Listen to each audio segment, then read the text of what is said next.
And forgive me for this ugly bulletin cover. That is the ugliest bulletin cover you'll ever see. But it's a way to introduce where we're going to be going during Lent. We're going to start Lent a couple of weeks early. For the next 7 Sundays, beginning today, our focus is going to be on a Lenten theme, the 7 deadly sins and the 7 saving virtues. And so that ugly bulletin cover is a way to sort of introduce us and remind us of those sins and the virtues that will accompany them. Our scripture today is an easy one to read and understand. It's quite straightforward. There's not much mystery to it, is there? 2 people go into the temple to pray.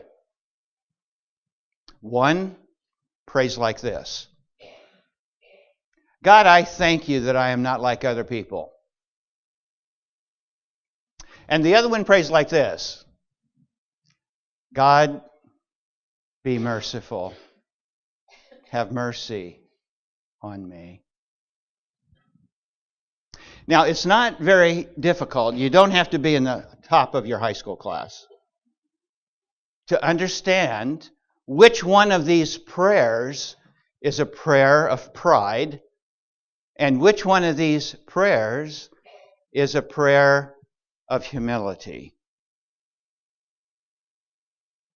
The 7 deadly sins are an interesting compilation of things.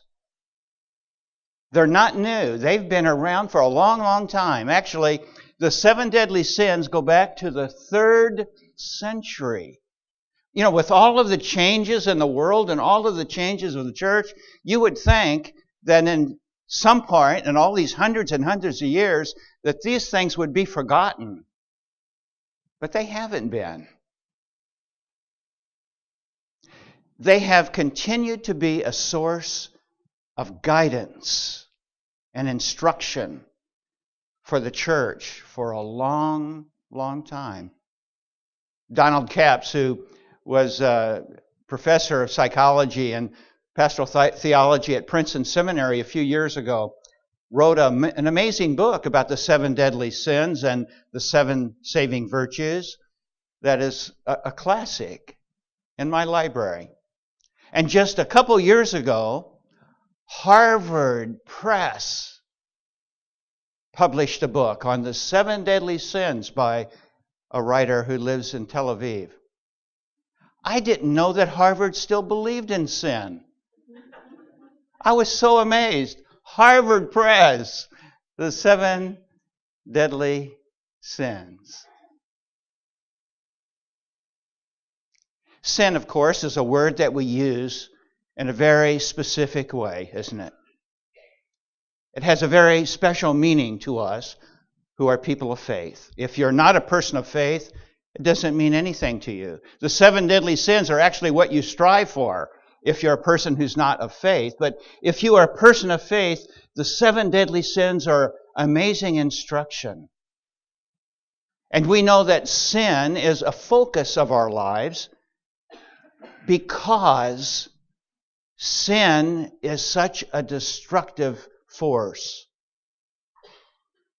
Sin is whatever mars, or defaces, or harms, or destroys. Sin destroys us as people. We are cut off from life when we sin. Sin destroys our relationships with other people.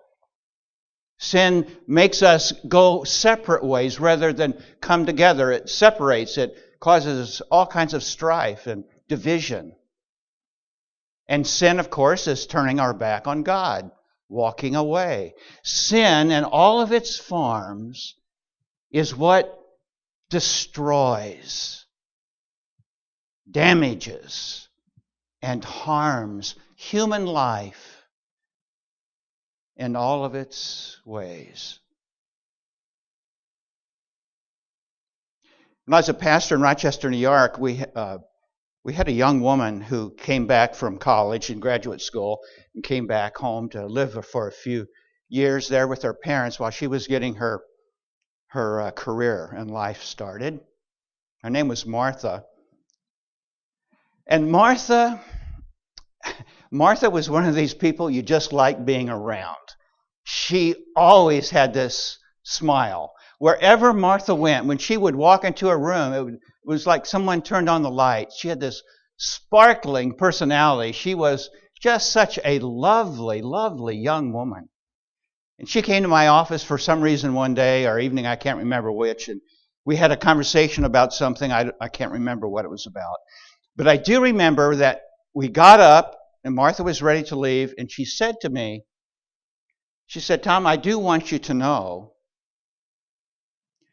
that during worship that I don't say the prayer of confession with the rest of the congregation." And then she said, "And neither does my mother." "Sit down, Martha." I usually don't talk to people like that. "Sit down, Martha." She sat down. And I sat down. And I preached a sermon to a congregation of one. Why we say the prayer of confession. She gave me a smile, of course, when she left, but after that, her mother hardly ever talked to me. She just wouldn't talk to me.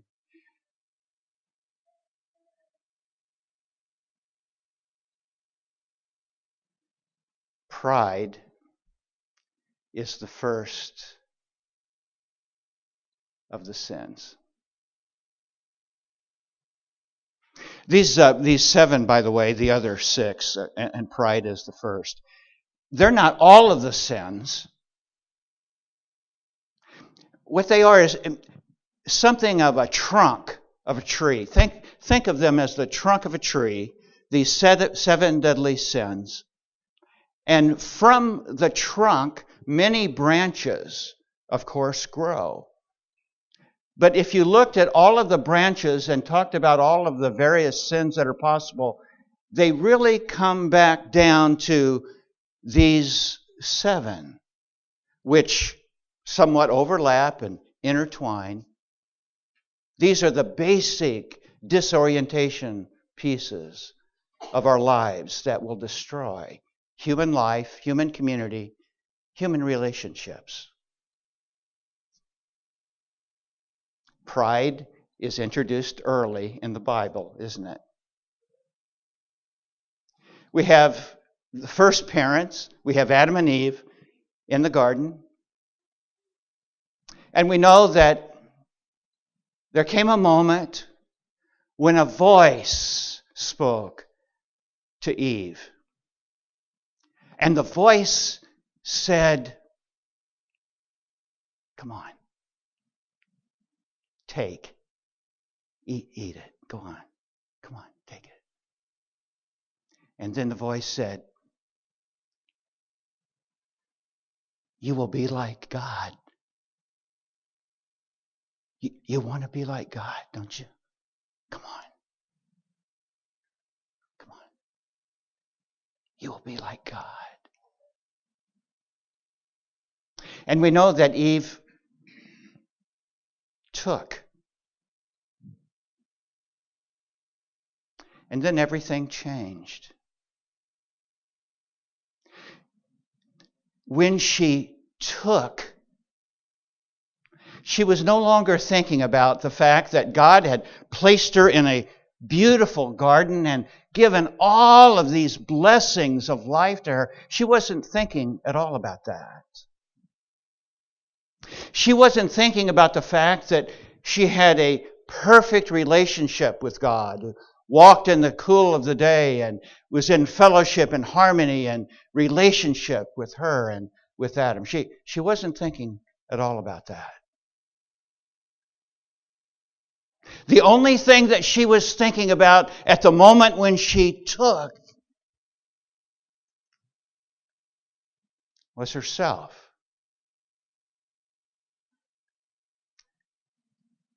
you will be like God. You will be like God. You won't have to listen to God's commands anymore. You can be in charge.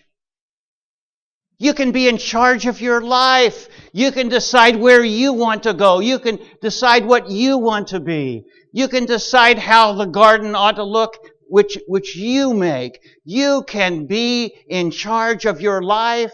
You will be like God. And she took. Walter Brueggemann, the great Old Testament scholar, said, when she and Adam took and ate, they now knew more than they ever wanted to know. They now knew shame. And they now knew guilt. And they now knew disruption. They start blaming each other for who's at fault. And the world fell. The sin of pride entered human existence. It's not very far from the garden to the temple, the story that Jesus tells here in the Gospel of Luke that we read today. One man goes into the temple to pray. It says that he prayed about himself. There's another translation that you could use here. You could translate this in this way. He prayed to himself. He goes into the temple to pray, and he's puffed up because he is really full of himself. He's such a successful person. He's done everything so well. He walks into the temple to pray, and his nose is up, but his eyes are down. And he looks over to the other side of the temple. Oh God, I thank you that I am not like other people.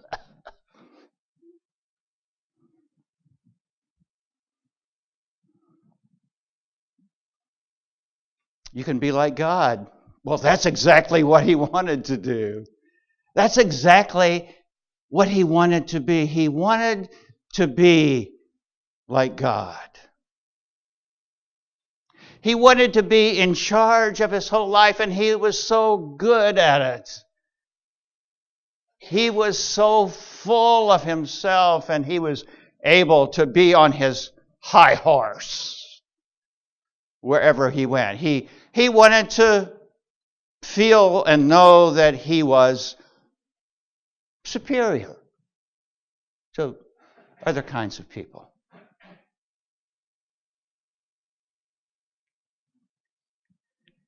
There's another person in the temple. His nose isn't up and his eyes down. He's not looking down on anyone. He's aware of his own life. His own life.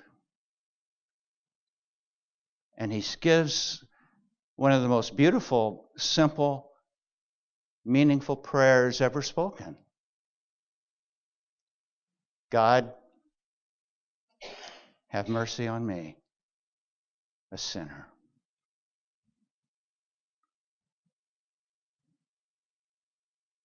It takes a strong person. It takes a strong person to be humble. Humility is not weak. Humility is one of the strongest virtues of our lives, and we cannot ever hope to attain humility and its strength and purpose if we are full of ourselves and if we have contempt for other people. There's a verse in the New Testament that says, in humility, Paul writes, consider others better than yourselves. Now that's not humiliation. Humiliation and humility are two different things. Humiliation is when we put ourselves down. Humility is when we lift others up. Consider others better than yourselves.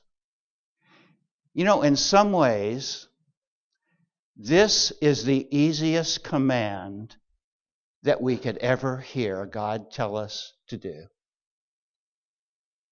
When I look around me, when I look at the people in my life, when I look at the people in this congregation, I am so amazed at the gifts that other people have that I don't. I'm just amazed at what people can do. I'm amazed at what people have been able to accomplish. I'm amazed at the trials the people have had to overcome, the hardships, the difficulties that they've had to live through. Wherever I go, I am amazed and give thanks for all of the wonderful gifts and people and all that they accomplish and all they have to offer to the world. It's so amazing to me. Consider others better than yourselves. What an easy thing to do if you open your eyes to see. Give thanks. The proud stumble. Pride goes before the fall. Of course it does. The proud, the nose is up and the eyes are down. You can't see where you're going. You fall into a hole. But the humble have their heads raised to see, to celebrate all of the wonder, all of the graces, all of the beauty that God has placed in every life. Now, a P.S. before I end, and I think it's necessary. And the P.S. is this.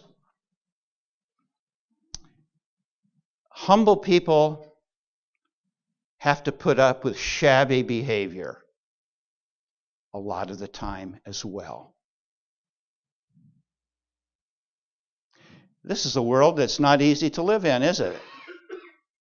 There's road rage, and there's all these people of self-importance and all this anger and people shoving and trying to get you out of the way. All of this meanness, all of this stuff that's going on.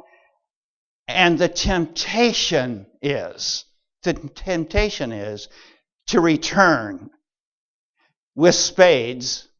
If they give it to me, I'm going to give it back to them and double. Who do they think they are? Who do they think they're talking to? That's a word of pride, isn't it?